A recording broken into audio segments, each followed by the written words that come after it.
अस्सलामुअलैकुम। Health talk के साथ मैं हूं आपकी होस्ट अरीबा सुल्तान। आज हम प्रोग्राम में बात करने वाले हैं दांतों के मसाइल के हवाले से, क्योंकि अमूमन देखने में ये आता है कि हम दांतों की देखभाल को इतना सीरियसली नहीं ले रहे होते, जिसके बाद जितनी भी बीमारियां हैं वो जन्म ले लेती हैं और हम बिल्कुल भी इस बात पर ध्यान नहीं देते कि दांतों की सेहत और दांतों का सेहतमंद होना कितना ज़्यादा ज़रूरी है।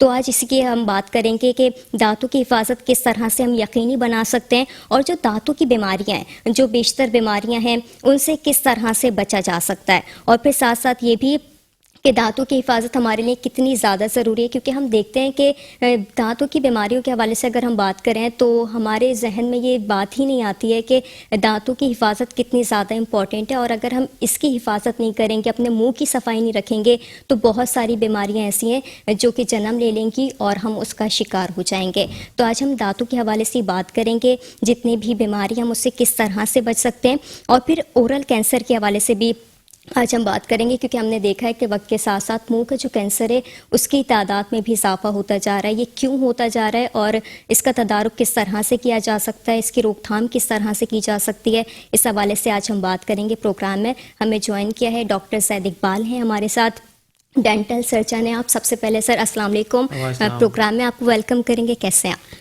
अल्हम्दुलिल्लाह मैं ठीक ठाक हूँ। सबसे पहले आपसे यही जानना चाहूँगी, पहले तो ये बताइएगा कि दांतों की हिफाजत कितनी ज़रूरी है और दांतों की हिफाजत के लिए हम क्या कुछ कर सकते हैं। देखिए, हम दांतों की हिफाजत जो है, लेकिन दांतों की सेहत, हम उसे ओरल हाइजीन के बारे में हम बात शुरू करता हूँ। जो ओरल हाइजीन टेक्निकल वर्ड्स के अंदर ओरल हाइजीन जो है वो वेरी इंपॉर्टेंट है। आप कहीं भी जाते हैं तो आपकी रिप्रेजेंटेशन जो होती है आपका फेस होती है। बिल्कुल। फेस के अंदर आपकी आइज़, नोज़, आपका फेस और आपके टीथ भी उसमें शामिल होते हैं। तो आपके एक अच्छे टीथ जो हैं आपकी रिप्रेजेंटेशंस की वो आपकी प्रेजेंटेशन को वाजे करते हैं। सेकंड जो चीज़ है वो आपके दांतों की सेहत है। कि अगर आपके दांतों की सेहत से मुराद कि अगर आपके दांत अच्छे नहीं हैं तो अर्ली एज में आपके दांतों का लॉस हो सकता है, दांत आपके लूज हो सकते हैं। आप अर्ली एज के अंदर आपके दांतों में प्रॉब्लम हो सकता है और आपको अपनी ट्रीटमेंट्स की तरफ जाना होता है। तो इवेंचुअली तौर पे आपको टूथ लॉस की तरफ जाना पड़ता है, पेन और होता है। अगर आप इसकी केयर करें, अपनी बॉडी की जैसे केयर करते हैं, इसी तरह दांतों की केयर, क्लीनिंग एक जो बहुत मस्त होता है कि रात को सोते हुए आप अपने क्लीन करें, सुबह उठ के ब्रेकफास्ट के बाद क्लीन करें, आप उसको अच्छी तरह अपनी ओरल हाइजीन को मेंटेन करें, तो इससे आपकी मेंटेनेंस जो होती है और टूथ की जो लाइफ होती है वो बढ़ जाती है। अल्लाह ताला की तरफ से हमें 2 दफ़ा टूथ नसीब होते हैं। एक दफ़ा तो बच्चों में जो आते हैं उसे हम दूध वाले दांत कहते हैं, बेसिकली डेसिडियस टीथ होते हैं। और सेकंड जो होते हैं वो आपके परमानेंट टीथ होते हैं। परमानेंट टीथ जो होते हैं वो 13 साल की एज तक आ जाते हैं जी। उसके बाद जो जितने भी दांत हैं आप हैं वो तो उसके बाद आपके प्रोसेस स्टार्ट हो जाता है। आपने उन 13 to 14 ईयर्स में जो दांत आपके आए हुए हैं उनको क्लीन रखना है। और अल्लाह ताला ने ये जो दांत डिज़ाइन किए हैं ये टिल 60 to 90 ईयर्स तक डिज़ाइन किए हैं। अगर आप इसको केयर करें तो, अगर केयर नहीं करते तो लोग इवेंचुअली तौर पे इसमें प्रॉब्लम स्टार्ट होता है और उसमें टूथ लॉस हो जाता है। बिल्कुल। तो आपका यही कहना है कि दांतों की हिफाजत के लिए टूथब्रश करने का बहुत ज़्यादा ये है कि बच्चे, अच्छा इसमें ये भी मुझे बताइएगा कि जो बच्चे हैं उनके लिए कितना इम्पोर्टेंट है कि उनके जो दांत हैं चाहे वो दूध के हों तो उनको ब्रश करवाना ज़रूरी है। बिल्कुल, बच्चों के आप छोटे बच्चों के लिए अलग से टूथपेस्ट आता है, आप उनके लिए ब्रश करें। जब तक वो 12-13 साल के ना हो जाए उनके लिए स्पेसिफिक टूथपेस्ट आते हैं जो हम लोग यूज़ करवाते हैं। सेकेंडरी जो है आपके बच्चों के अंदर अगर आप उनकी हैबिट बिल्ड, देखें सबसे इंपॉर्टेंट चीज़ है हैबिट बिल्डअप। बच्चों के अंदर आपने हैबिट बनानी है। अगर आपके बच्चों में आप छोटी उम्र में हैबिट नहीं बना पाएंगे तो बड़े होके भी वो ब्रशिंग नहीं करेंगे। आप उनको ये, आप माँ बाप को भी चाहिए कि अपने बच्चों को बताएं कि दांतों की इंपॉर्टेंस कितनी है, ताकि आपको और आपके बच्चों को कल को पेन ना हो। आपको बच्चों को जब दर्द होता है तो माँ बाप को भी दर्द होता है कि हमारे बच्चे बहुत ज़्यादा डिस्टर्ब हैं, उनको दर्द हो रहा है। तो आप उनसे चाहते ये हैं कि आप बच्चों के दांतों का ख्याल करें।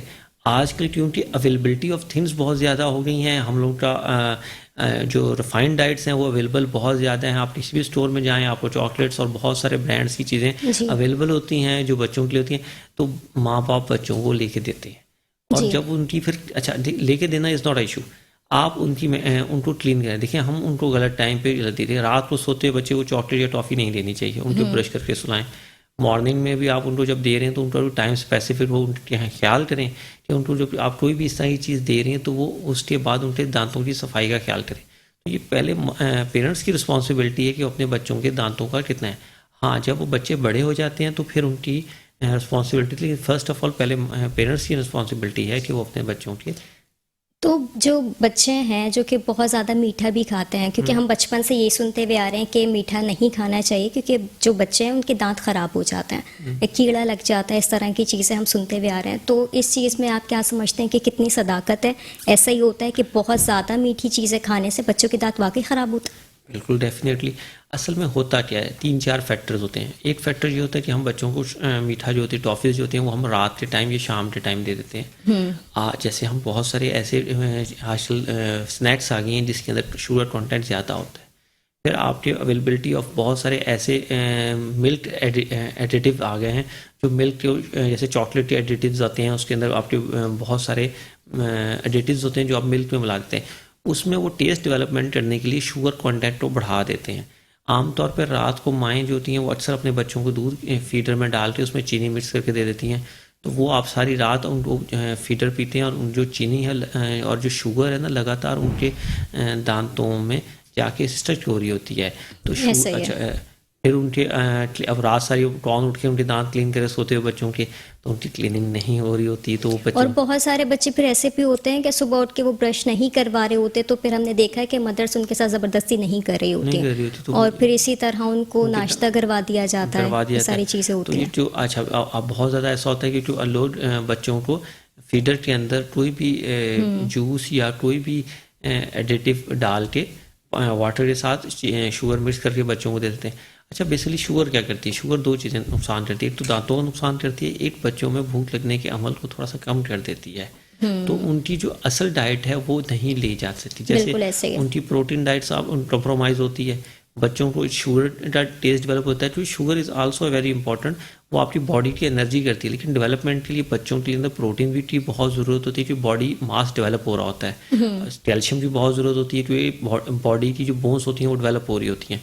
तो ये बेसिक जो चीज़ें हैं, शुगर जो होती है, बच्चे जो होते हैं फिर वो थोड़े से आपको फील होगा थोड़े कमज़ोर हो जाते हैं, क्योंकि वो शुगर बहुत ज़्यादा ले रहे होते हैं। फील आपको ऐसा होता है कि वो काफ़ी हेल्दी हैं, काफ़ी आपको थोड़े से उनका बॉडी मास फील होगा कि काफ़ी ज़्यादा, लेकिन अंदर से उनकी जो है वो उनकी वीकनेस ज़्यादा होती है, उनकी बोन्स कमज़ोर होती हैं, उनकी जो डेवलपमेंट जो होती है वो स्लो हो जाती है। ठीक है, हम अभी एक ब्रेक की तरफ जाएंगे, वापस आएंगे तो दांतों के मसाइल के हवाले से बात करें। आपने कहीं नहीं जाना, आप हेल्थ टॉक के साथ रहिए। Welcome back. हेल्थ टॉक में एक बार फिर से आप सबको खुश आमदीद कहेंगे। बात हम कर रहे हैं आज के प्रोग्राम में दांतों के मसाइल के हवाले से कि दांतों की सेहत को किस तरह से बरकरार रखा जा सकता है और दांतों की जो दीगर बीमारियां हैं उनसे किस तरह से बचा जा सकता है। हमें प्रोग्राम में आज ज्वाइन किया है डॉक्टर ज़ैद इकबाल हैं हमारे साथ। सर, आपसे मैं ये जानना चाहूँगी कि दांतों में दर्द ये बहुत ज़्यादा इशू होता है, चाहे बच्चे हों या फिर बड़े हों, और स्पेशली यंगस्टर्स की अगर मैं बात करूँ तो दांतों का दर्द तो बहुत ज़्यादा कॉमन हो गया है। तो इस दर्द को आप क्या समझते हैं कि किस तरह से दूर किया जा सकता है और पहली वजूहात क्या होती हैं? अच्छा, सबसे जो बेसिकली दर्द होता जो है 2 वजह से आता है। एक तो ये दांतों में जब कीड़ा लगता है तो हम उसको नेगलेक्ट कर देते हैं, हम उसको उससे केयर नहीं करते, ठीक है। अच्छा, दुनिया में कहीं भी पाकिस्तान के अलावा ज़्यादातर ममालिक में हम अगर वेस्टर्न वर्ल्ड की बात करते हैं या फर्स्ट वर्ल्ड कंट्रीज़ में करते हैं, वहाँ वो आप लोगों को एक ऑफ़र करते हैं कि आपने साल में एक दफ़ा अपना डेंटल एग्जामिनेशन ज़रूर करवाना है, जी, ठीक है। आपने अपनी ओरल हाइजीन मेंटेन करने के लिए डॉक्टर के पास साल में एक दफ़ा ज़रूर आना है। सही। वहाँ पे आपको हर साल एक दफ़ा कॉल होती है आपकी हेल्थ डिपार्टमेंट की तरफ से, और वो कहते हैं कि आपकी एक अपॉइंटमेंट है अपने डॉक्टर के साथ या डेंटल सर्जन के साथ, एक फिजिशियन के साथ, आप जाके अपना एग्जामिनेशन करवाएं हेल्थ है। तो वहाँ डॉक्टर की रिस्पॉन्सिबिलिटी होती है कि वो डॉक्टर कॉल करके आपको इन्फॉर्म करता है कि आपने आना है और आपने आके अपने एक विजिट करना है, और आपके कोई भी जो भी मसले मसाइल हैं आपने हमारे साथ शेयर करने हैं। जी, यहाँ पे हमारे यहाँ कुछ उल्टा है। यहाँ पे लोग तब तक नहीं आते हमारे पास जब तक उनको दर्द इस हद तक बढ़ जाए कि जब से उनकी बर्दाश्त से चले जाए। फर्स्ट ऑफ ऑल सबसे पहले वो लोग करते हैं कि अपने करीबी मेडिकल स्टोर के पास जाते हैं, उनसे पूछते हैं दांत में दर्द हो रहा है तो आप मुझे भी दवाई देते हैं। जी, वो आपको एक कॉमन सी जो भी दवाइयाँ अवेलेबल होती हैं वो आपको दे देते हैं।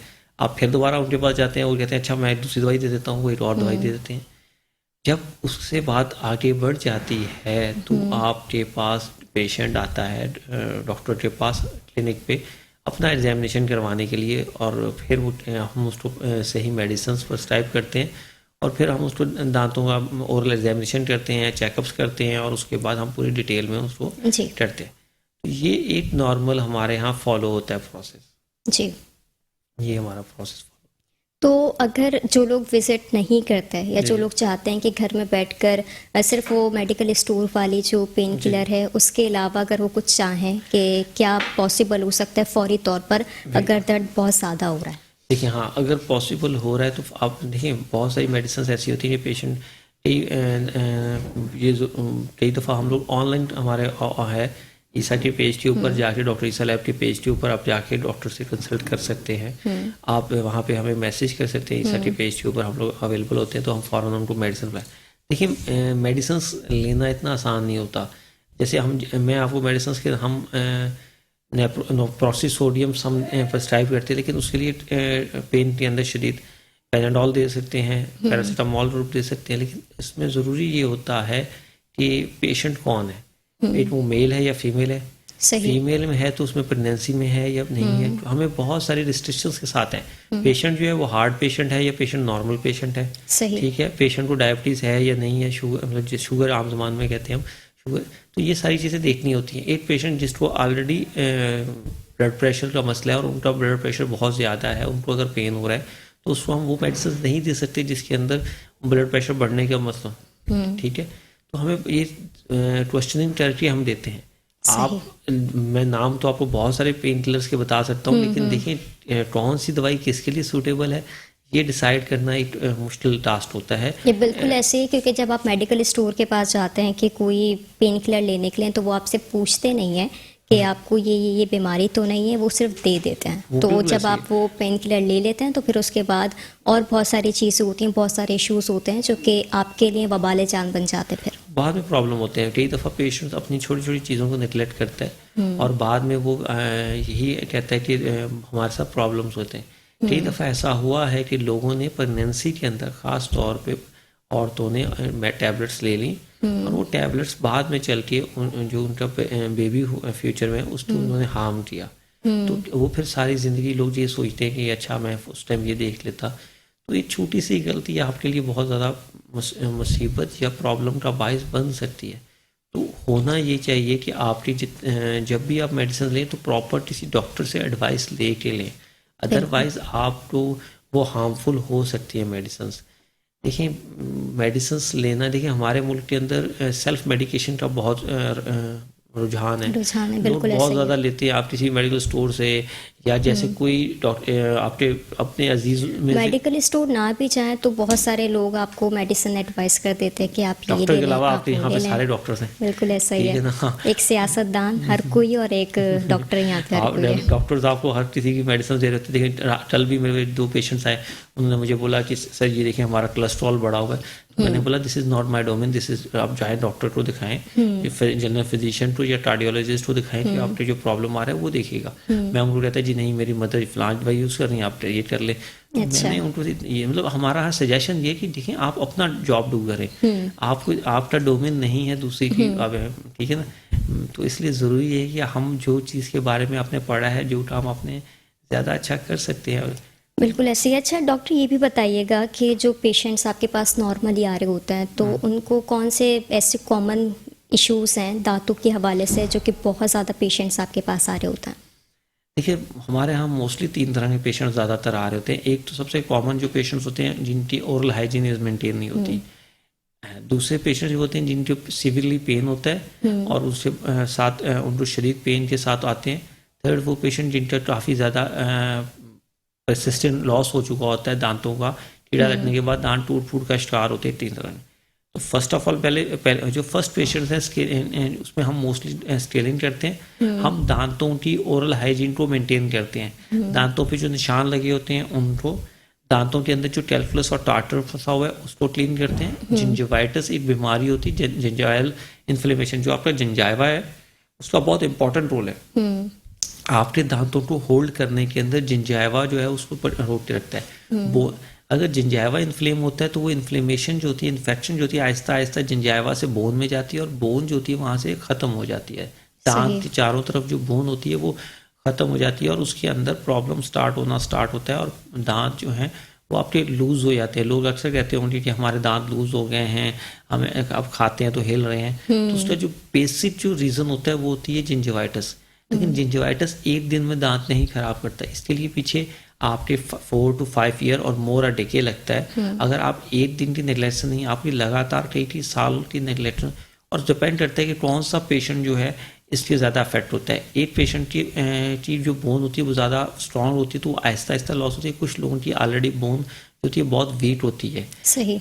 ये एक बहुत एक है। सेकंड, अच्छा, जिन लोगों के दांत हिल रहे होते हैं जिस तरह आपने बताया, तो वो लोग क्या करें? मतलब वो दांत निकलवाते हैं या फिर रूट कैनाल जो ट्रीटमेंट होती है उसकी तरफ जाना चाहिए? देखें, ये दांत हिलना और रूट कैनाल ट्रीटमेंट करना दो डिफरेंट चीज़ें हैं।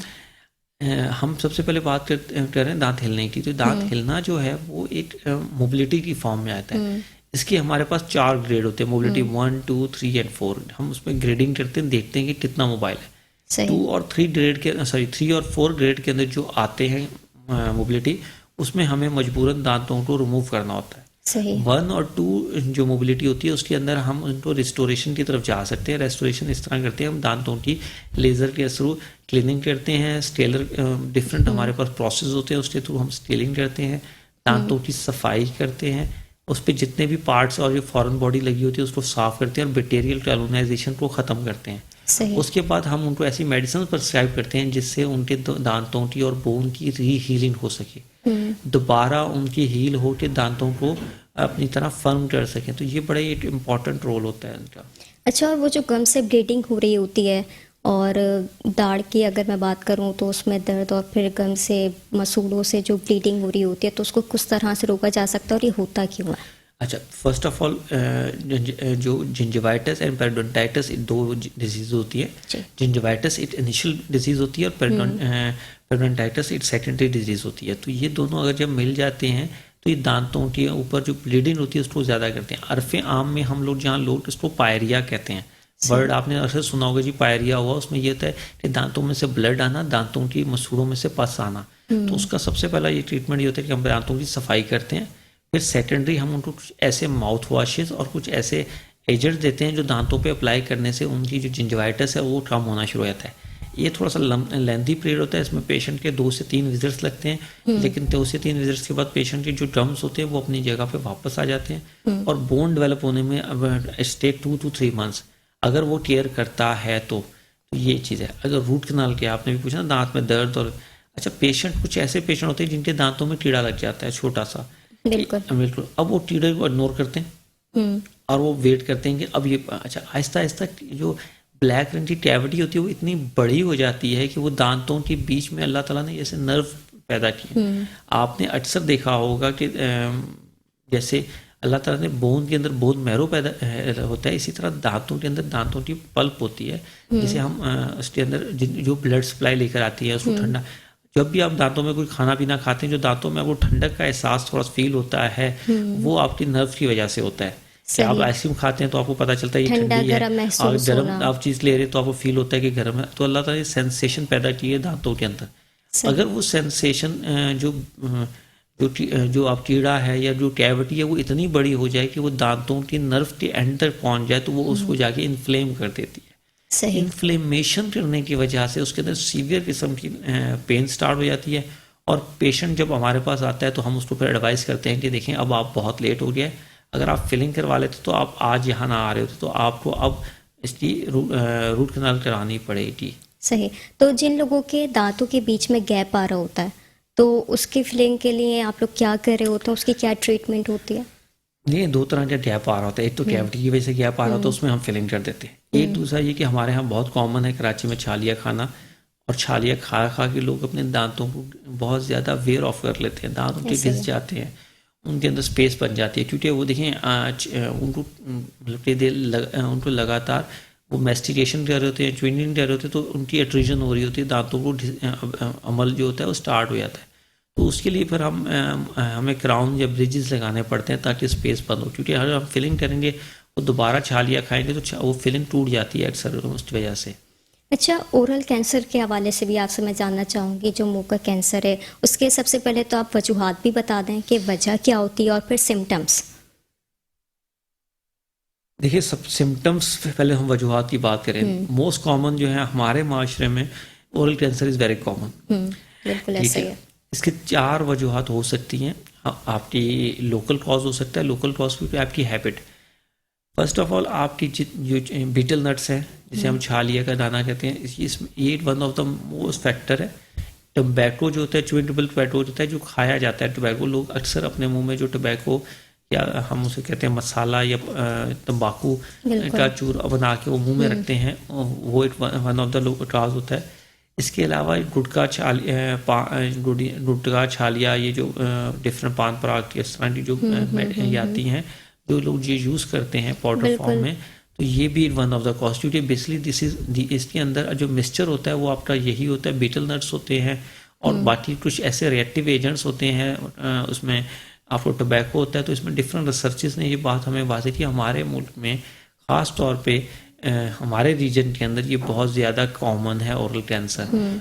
और इसके ज़्यादातर अफेक्ट जो होता है वो लो सोशल स्टॉमिक्स के अंदर होता है। जो लोग ज़्यादा गरीब होते हैं सोशली तौर पे, उनमें ये जो कैंसर है वो ज़्यादा होता है कंपैरेटिवली। क्योंकि एक तो उनकी डाइट जो थी वो बहुत कॉम्प्रोमाइज़ होती है, दूसरा गुटखा और छाली और तंबाकू का वो इस्तेमाल कुछ ज़्यादा करते हैं। तो इसलिए तो हमारे डिफरेंट क्लासेस की डिफरेंट बीमारियां हैं। जैसे वेस्टर्न वर्ल्ड के अंदर टीयरीज या इस तरह की बीमारियां हैं, तो हमारे जो मुल्क के अंदर आम तौर पे जो लोग थोड़े से सोशली तौर पे इतने इकोनॉमिकली इतने ज़्यादा इस्टेब्लिश नहीं है, उनके अंदर गुटखा और छालिया का जो खाने का अमल है वो ज़्यादा है। तो उसकी वजह से जो ओरल कैंसर है वो काफ़ी ज़्यादा कॉमन है। अच्छा, और सिम्टम्स के हवाले से अगर बात करें कि किस तरह से लोगों को पता चले कि ये चीज़ अब होने वाली या हो रही है? देखिए, फर्स्ट ऑफ ऑल हमें आप कभी भी अगर कोई चीज़ या कुछ छाला या कोई ज़ख्म 15 दिन से ज़्यादा टाइम ले हील होने में, तो आपको फ़ौरन डॉक्टर के पास जाना है। मतलब मेन बता रहा हूँ, किसी भी जगह पे आपके मुंह पे या आपके लिप्स पे या आपके टंग के नीचे या टंग के ऊपर कोई भी ऐसा पैच जो ज़्यादा वाइट या रेड इन कलर के अंदर है, उसको आपने आके चेक कराना है कि और वो नहीं ख़त्म हो रहा, बढ़ रहा है या अपनी उसी पोजीशन में आपने उसको चेक कराना है। कोई भी मुंह के अंदर ऐसा पार्ट जो गोश्त का जो तेज़ी से बड़ा हो रहा है अपने साइज़ के अंदर और आपको इरिटेट कर रहा है और उसमें से ब्लीडिंग हो रही है, इन सम टाइम ब्लीडिंग हो रही है, सम टाइम ब्लीडिंग नहीं भी हो रही, सही, लेकिन आपको लग रहा है कि एक अलग से कोई चीज़ मुंह में बन रही है, तो आप उसको फ़ौरन चेक कराएं। तो ये 3-4 बेसिक हैं जो आप अपना कर सकते हैं। या फिर आपको आपके टंग के ऊपर या फ्लोर ऑफ द माउथ के अंदर आपकी कोई चीज़ जो आपको जलन महसूस कर रही है और 15 से 20 दिन के अंदर वो सही नहीं हो रही, तो आपको चाहिए कि अपने डॉक्टर को जाके दिखाएं फ़ौरन। बिल्कुल, इस चीज़ को सीरियस लेना चाहिए कि अगर आपको कुछ भी इस तरह का महसूस हो रहा है कि मुंह में छाला हो रहा है या फिर इस तरह की चीज़ें, तो आप लोग को फ़ौरन से पहले अपने डॉक्टर के पास जाना चाहिए और कंसल्टेंट से रिव्यू करना चाहिए कि ये इशू आ रहा है तो क्यों आ रहा है, इससे पहले कि आगे जाके कोई डेंजरस बीमारी में आप मुब्तला हों और खुदा न खास्ता कैंसर जैसी बीमारी में मुब्तला हों, तो ये बहुत बड़ी बीमारी होती है। अभी हम एक ब्रेक की जानिब जाएंगे, ब्रेक से वापस आएंगे तो बात हम कर रहे हैं दांतों के मसाइल के हवाले से और दांतों की मजबूती के हवाले से कि दांतों को किस तरह से बीमारियों से बचाया जा सकता है। आप लोगों ने कहीं नहीं जाना, देखते रहिए health talk. Welcome back. Programme health talk में एक बार फिर से आप सबको खुशामदीद कहेंगे और ब्रेक पर जाने से पहले हम बात कर रहे थे ब्रश के हवाले से कि ब्रश करना कितना ज़रूरी है। बड़े तो करते हैं लेकिन जो छोटे बच्चे हमने देखा है कि अमूमन मदर्स जितनी भी हैं वो इस हवाले से इस चीज़ को इतना सीरियसली नहीं ले रही होती हैं कि कितना ज़रूरी है, कितना इम्पॉर्टेंट है कि बच्चों को ब्रश लाजमी करवाएं।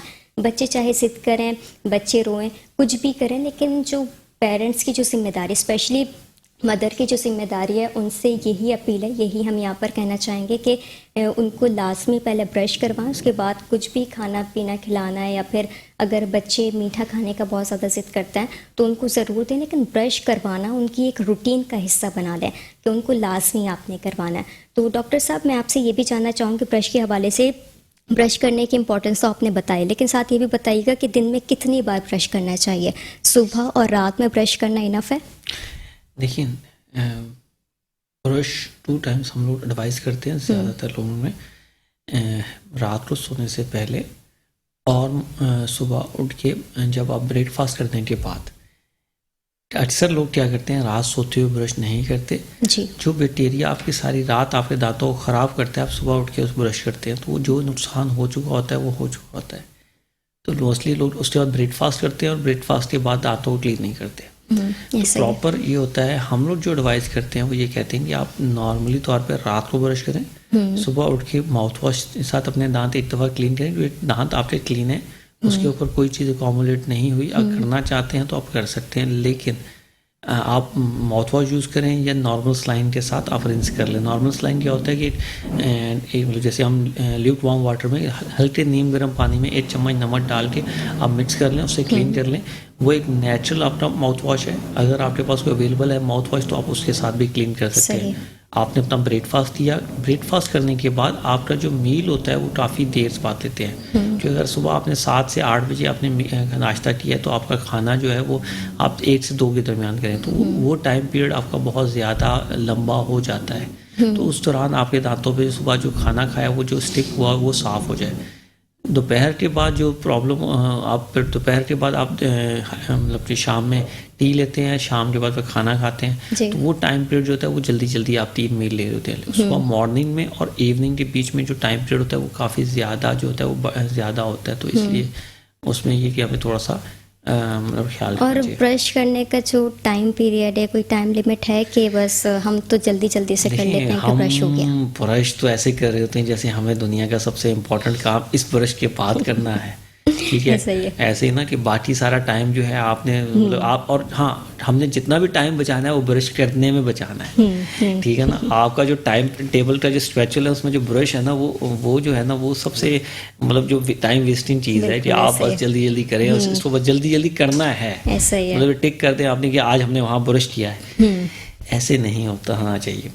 सिंपली तौर पे आप ब्रश करें, आपको ब्रश करने के लिए कम से कम 60 to 90 सेकेंड्स चाहिए, मतलब 1 से 1.5 मिनट का ब्रश होना चाहिए।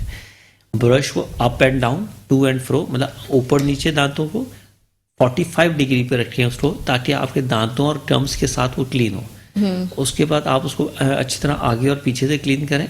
उसके बाद आप उसको रोटेशन करें, मतलब राउंड मूवमेंट में उसको रोटेट करें, ताकि जो दांतों के बीच में जो दांतों ग्रूविंग में जो चीज़ें फंसी हैं वो रोटेट होकर साफ हो। फिर आपके पीछे वाले दांत है उसको साफ करें, अंदर की तरफ से भी दांत आपके हैं वो भी साफ करें।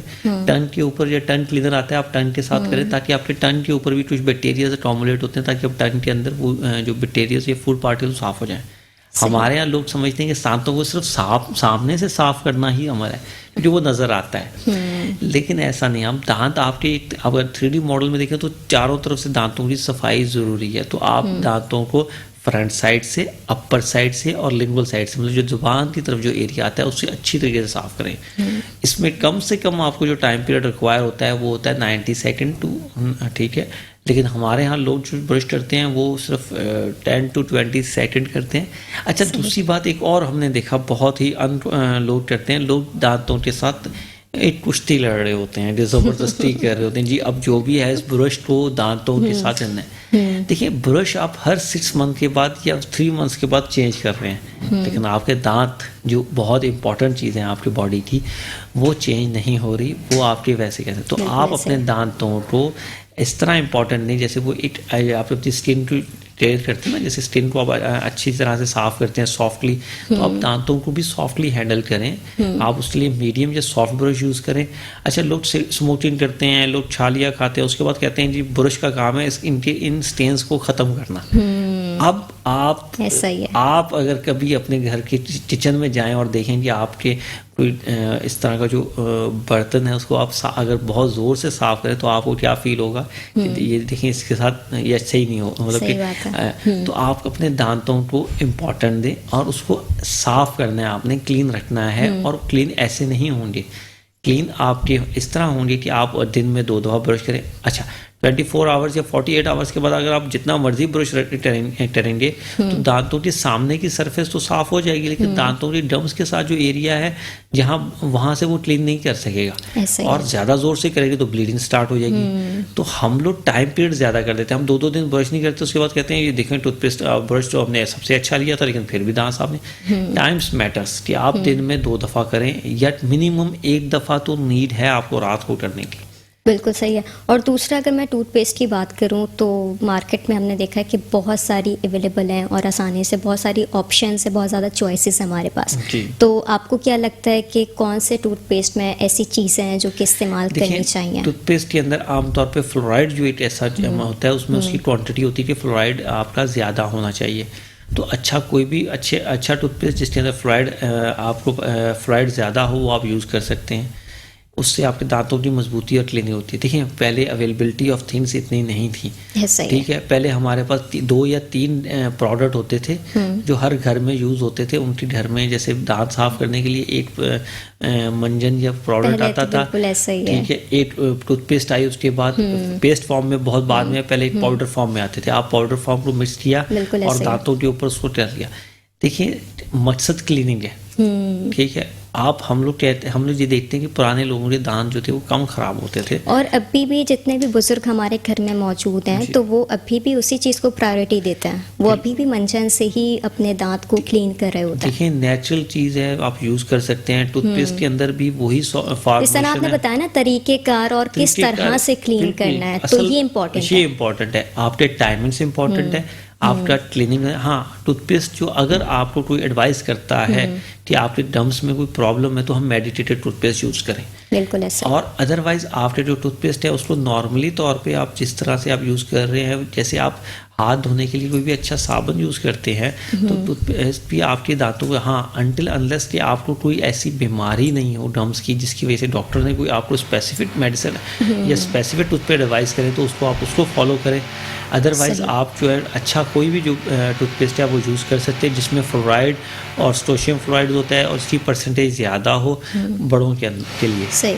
अच्छा, और वो बच्चे जिनके दूध के दांत टूट रहे होते हैं और परमानेंट दांत आ रहे होते हैं, तो इस टाइम पीरियड में आपको क्या लगता है कि मदर्स को किस तरह से ख्याल रखना चाहिए? वो जो परमानेंट दांत आ रहे हैं उनकी जो सेहत है वो अच्छे से निकलें और वो मजबूत दांत निकलें। देखिए आपने कहा अच्छे से निकलें। देखिए उस टाइम मदर्स को ख्याल करना चाहिए कि दांतों की सफाई की तरफ दें, क्योंकि वो दांत निकल रहे हैं उनके अंदर फूड के ज़्यादा फंसने के चांसेस ज़्यादा होते हैं। सेकंड, ये मजबूत कैसे हो, आपको चाहिए कि उस टाइम कैल्शियम और विटामिन डी और कैल्शियम इन ज़्यादा दें। हम मिल्क फॉर्म में उनको दूध दही के प्रोडक्ट्स अगर वो इस तरह यूज़ कर रहे हैं, प्रोटीन फॉर्म उनको दें जिसमें फ़िश चिकन ये दें ताकि उनके दांत की डेवलपमेंट में उनको फ्रूट्स दें इनको, ताकि फ्रूट्स के अंदर जो पोटेशियम और कैल्शियम है वो उनको ज़्यादा से ज़्यादा मिले और दांत की डेवलपमेंट के लिए उनकी बेस फ्राहम हो जाए। क्योंकि these are the raw material of the body ना, जो रॉ मटेरियल बॉडी लेके उनको फिर डेवलप करती है in the form of teeth. तो हमें ये ज़रूरी है कि उन चीज़ों को फॉलो करें और वो चीज़ें बच्चों में ज़्यादा दें। अच्छा, ये तो मैंने आपसे परमानेंट दांत के हवाले से पूछा। वो बच्चे जो कि बिल्कुल छोटे हैं और उनके दूध के दांत निकल रहे हैं, तो उस वक्त उनके मुंह में बहुत ज़्यादा खारिश टाइप पूरी होती है, वो अपने अंगूठे को मुंह में ले रहे होते हैं बार बार। तो उस वक्त उस हवाले से बताया कि मदर्स को क्या करना चाहिए, क्योंकि बहुत ज़्यादा हमने देखा है कि परेशान हो रही होती है मदर। बच्चा हर चीज़ जो है ना मुंह में ले रहा होता है उस वक्त। उसके अच्छा हर चीज़ मुंह में लेना मतलब गंदी चीज़ें मुंह में ले रहा होता है नीचे। ऐसा ही है।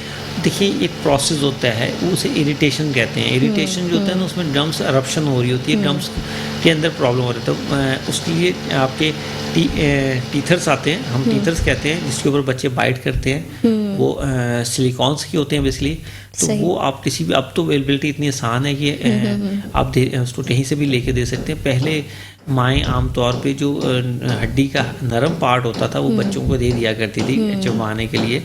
अब अगर वो अवेलेबल नहीं है तो आप वो भी दे सकते हैं।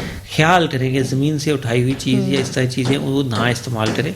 ये इरिटेशन जो होती है 1 से 2 महीने होती है। अगर इसमें ज़्यादा हो तो कोई भी थोड़ी सी जो भी पेन किलर बच्चों को हम दे सकते हैं वो आप थोड़ा सा दे दें तो पैरासीटामोल ग्रुप के अंदर, तो उससे ये होता है कि इरिटेशन बच्चों की थोड़ी सी कम हो जाती है। सही। अच्छा, लास्ट वो भी बता दिएगा कि जिन लोगों ने आर्टिफिशियल टीथ लगवाए हैं किसी भी प्रॉब्लम की वजह से, तो उनकी टेक केयर किस तरह से की जा सकती है, उनके लिए क्या एहतियात आप बताएंगे? देखिए नेचुरल जो दांत लगवाए हैं किसी ने भी, उसकी भी जो मेंटेनेंस है वो वैसे ही है जैसे नेचुरल है। क्योंकि आर्टिफिशियल दांत भी आपके रेस्ट करते हैं उन दांतों पे जो आपके ओरिजिनल दांत होते हैं।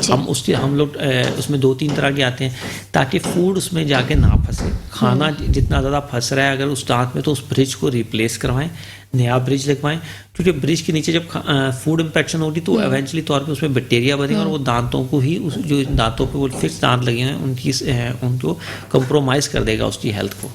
ठीक है डॉक्टर, आपका बेहद शुक्रिया प्रोग्राम में आए। और अब तक के लिए इतना ही। आज के प्रोग्राम से आपको बहुत सारी चीज़ें सीखने को मिली होंगी, पता चली होंगी। तो लास्ट में यही कहूँगी कि अपने दांतों का बहुत ज़्यादा ख्याल रखें, तो ये बहुत इंपॉर्टेंट पार्ट है आपकी बॉडी का। और एक बार फिर से हम जब हाजिर होंगे तो नए टॉपिक के साथ होंगे, नए डॉक्टर हमारे साथ मौजूद होंगे। तब तक के लिए इजाज़त दीजिए। अल्लाह हाफ़िज़।